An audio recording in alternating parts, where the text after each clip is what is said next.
Aimez l'humanité, mais aimez-vous aussi. Ce programme a été enregistré à l'origine par Ricardo Melo de l'Institut Namasté le 23 juillet 2017. Les audios sont préparés par des volontaires de la pilule de l'Évangile et notre équipe de collaborateurs a toujours besoin d'aide. Soyez-vous aussi volontaires dans notre cause. Rejoignez notre page sur Facebook, Pilule de l'Évangile. Bonjour mes chers amis, bonjour à vous, à votre famille, à tous ceux que vous aimez. Bonjour à toute l'humanité. Quel délice, n'est-ce pas?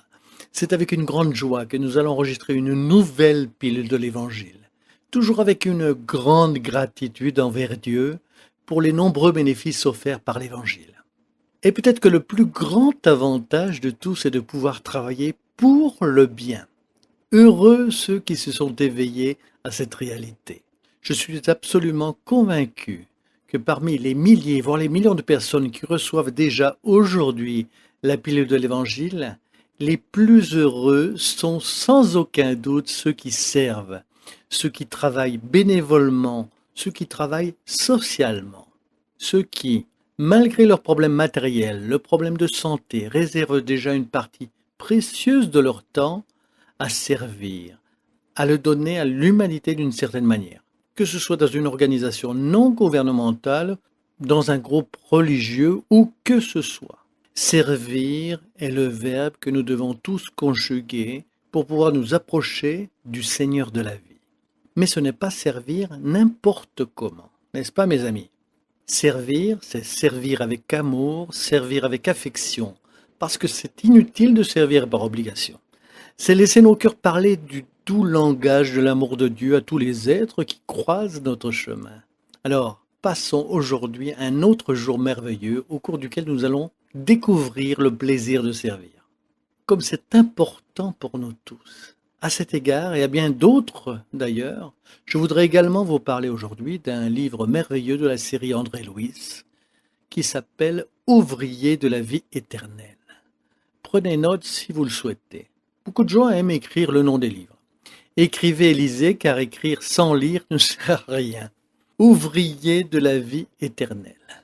C'est le 4e livre de la série d'André Louis, Ouvrier de la vie éternelle, qui a été psychographié par Chico Xavier. C'est d'ailleurs l'un des meilleurs livres que j'ai jamais lus. Nous trouverons une invitation à des réflexions extrêmement profondes sur notre connexion avec la vie, en particulier démystifier quelle que soit l'illusion de la mort. Nous allons commencer à comprendre que rien ne se produit par hasard, que personne n'est abandonné non plus. Même au moment de la désincarnation, même lorsque le phénomène que nous appelons la mort se produit, nous sommes tous toujours accompagnés par les missionnaires du bien. Ils nous assisteront toujours au moment de la désincarnation selon les mérites que nous avons. Ce livre m'a impressionné lorsque je l'ai lu pour la première fois, il y a de nombreuses années. Cela a même été décisif pour marquer mon profond désir de servir. Ici, plus que jamais, nous réalisons à quel point il est important de donner, pas n'importe comment, mais dans le bon sens. Dans le livre Ouvrier de la vie éternelle, il est fait mention de 5 décès assistés. Et de nouveau, je vous recommande à tous de le lire. Même vous qui avez encore crainte de la réincarnation, même vous qui vous demandez encore si cela existe ou non. Le livre est un récit merveilleux. Considérez ceci, si rien de tout cela n'est vrai, vous passerez un très bon moment car c'est sans aucun doute un roman magnifique. Mais est-ce vrai? Au moins, si c'est le cas, vous le savez déjà, n'est-ce pas? Si oui, vous savez ce que vous devez faire à des moments très importants. André Louis nous raconte à propos de l'expédition dans laquelle il participe avec Jérôme. Les 5 décès assistés, dont celui de Dimas. Dimas est un très bon chrétien, un homme bon, généreux et juste, qui a bien pris soin de sa famille, mais il s'est négligé. C'est un homme qui, d'une manière ou d'une autre, aidait à prendre soin du monde entier, mais avait oublié de prendre soin de sa propre âme. Et nous trouverons Dimas, regardez comme c'est grave, un ouvrier du bien, néanmoins en déséquilibre au moment de la désincarnation, montrant qu'il ne suffit pas de faire du bien n'importe comment. Cela ne suffit pas de servir d'une forme quelconque. Donc, il faut aussi savoir servir. Il est nécessaire de servir l'humanité avec amour, affection et prendre soin de sa propre âme. Mais qu'est-ce que cela veut dire? Avoir des émotions sereines, être une personne généreuse, cultiver l'évangile dans le foyer, si ce n'est pas nécessaire par ce nom, cultiver la présence de Dieu dans le foyer. Parce que souvent, mes amis, vous pouvez être une personne magnifique, mais vous ne priez pas avec vos enfants, vous ne priez pas avec votre mari, votre femme, vous ne priez pas seul même. Vous grandissez souvent en laissant votre foyer derrière, avec l'excuse « Ah, il s'en moque, et je me porte volontaire pour travailler à la maison, mais les membres de ma famille ne le souhaitent pas. » Faites votre part. Vous devez les aimer 1, 2, 3, 4, 5 fois, 1000 fois, dans les milliers, ils ne l'ont pas voulu. Mais pour 1000 occasions, ils sauront que vous ne les avez pas abandonnés. Nous avons tous le devoir d'amener Dieu chez nous avec affection, sans manquer de respect pour le libre arbitre de l'autre, mais en l'invitant à une prière saine, à une saine réflexion, de manière harmonieuse.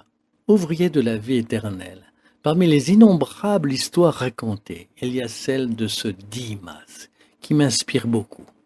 J'espère que cela vous inspire aussi d'être un serviteur du bien, mais de prendre soin de vous, de vos émotions, de votre façon de gérer le monde. Parce que beaucoup de gens généreux sont également agressifs.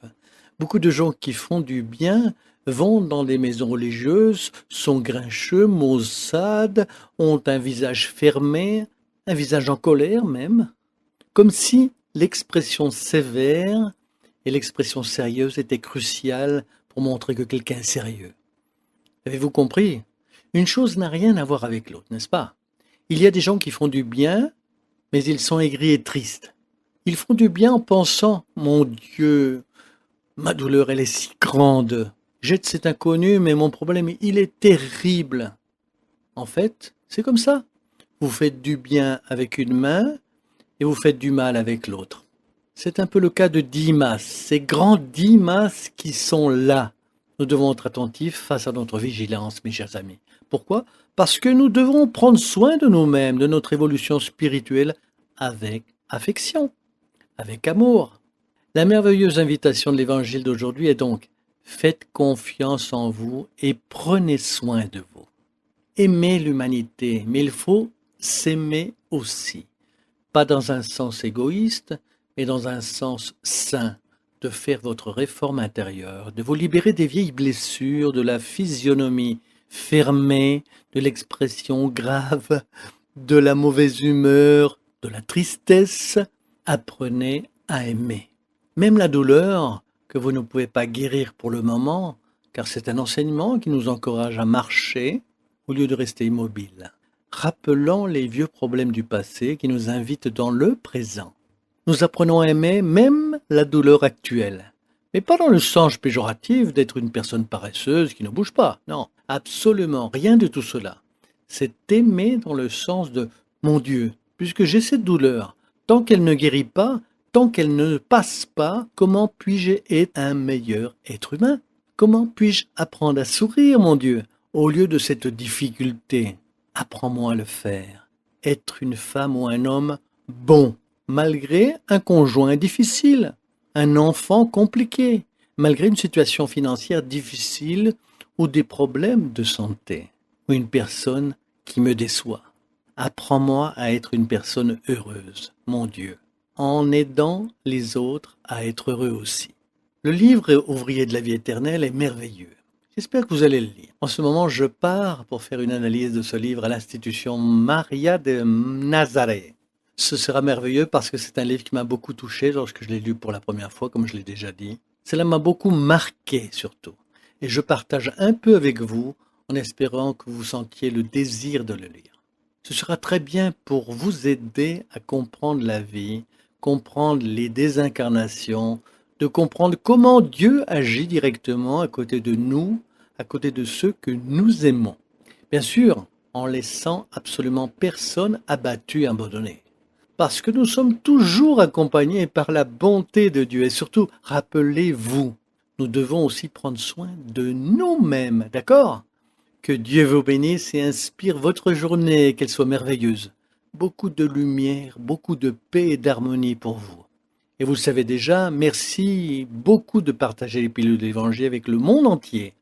Que Dieu bénisse à vous, à votre générosité. Je vous remercierai toujours pour cela. Restez avec Dieu, mes chers amis. Lumière et paix, grande réflexion, et rappelez-vous, aimez l'humanité, mais aimez-vous aussi. Après tout, comme l'a dit Jésus, il ne sert à rien que l'homme gagne le monde entier et perde sa propre âme.